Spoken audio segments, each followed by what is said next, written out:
চোদ্দটা 37 মিনিটের সময় আমরা সংবাদ পাই ফায়ার সার্ভিস সিভিল ডিফেন্সের কন্ট্রোল রুমে মহাখালী স্টাফ কোয়ার্টার বস্তি 7তলা বস্তিতে আগুন লাগছে।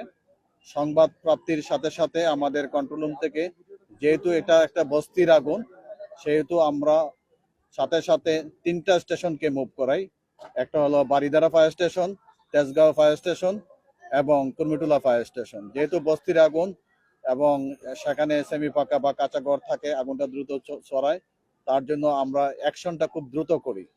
অ্যাকশনটা দ্রুত করার কারণে রাস্তায় কিছু যানজট ছিল। আমরা তেজগাঁও ফায়ার স্টেশন ঠিক 15টার সময় এসে ঘটনাস্থলে উপস্থিত হয় এবং কুর্মিটোলার সাথে সাথে পৌঁছে, কিন্তু বারিধারা স্টেশন পৌঁছতে পারে নাই। আমরা 18 মিনিটের ভিতরে আমরা আগুনটাকে নিয়ন্ত্রণে নিয়ে আসি। যে আগুনটা আপনারা দেখছেন যে বিভিন্ন জায়গা থেকে দেখা গেছে, ধোঁয়া দেখা গেছে, বিভিন্ন জায়গায় দেখা গেছে। আমরা যখন আসি তখন দূর থেকে আমরা দেখতে পারছি এখানে প্রায় 4টা বস্তি আছে, প্রায় 2 লক্ষ লোকের বসবাস, 10,000 মতো প্রায় ঘর আছে। তো 10,000-এর মতো, 2 লক্ষের মতো পরিবার আছে। প্রায় 60 থেকে 70টা ঘর ক্ষতিগ্রস্ত হয়, আর পানিতেও কিছু ঘর ক্ষতিগ্রস্ত হয়।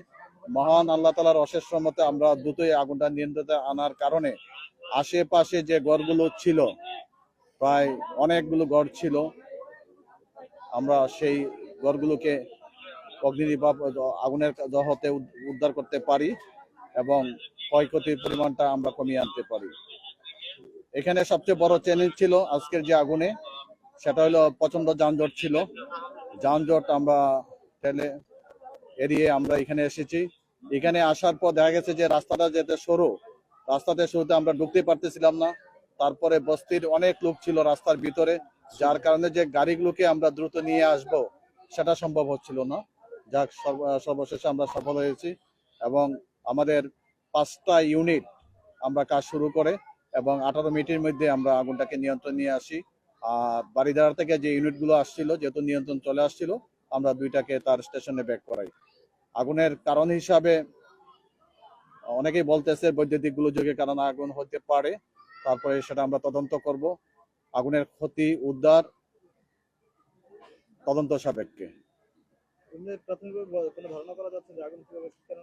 অনেকেই বলতেছে যে আগুনের কারণটা ইলেকট্রিক শর্ট সার্কিট থেকে হইতে পারে, অনেকেই ধারণা বা অনেকেই বলতেছে, কিন্তু প্রকৃত কারণটা আমরা একটা তদন্ত কমিটি গঠন করে আমরা বের করবো যে আগুনের কারণটা কি। ক্ষয়ক্ষতির পরিমাণ যেহেতু আপনারা যেভাবে দেখছেন আমরা সেভাবে দেখছি, পরবর্তীতে আমরা আসলে কমিটি গঠন করার পরে সবকিছু বিচার বিশ্লেষণ করে কত ক্ষতি হয়েছে, উদ্ধার হয়েছে, এটা আমরা বের করতে পারবো। না, কোনো হতাহত ঘটনা ঘটে নাই।